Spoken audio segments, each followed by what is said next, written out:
উল্টাটা call, উল্টাটা call.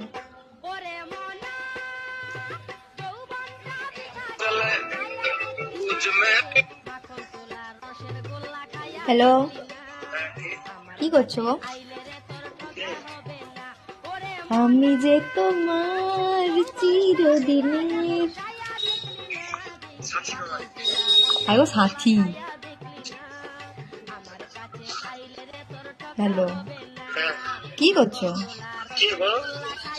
তুমি তো এক্ষুনি বললে তুমি আমার সাথী, আমি তোমার সাথী।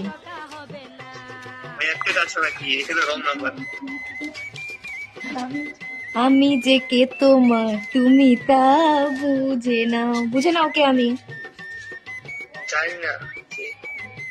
আমি চিরদিন তোমারই তো থাকবো। বলো আমার গলাটা কেমন আগে বলো তো। ওই দেখ, এরকম বলে ভালো লাগেনি আমার।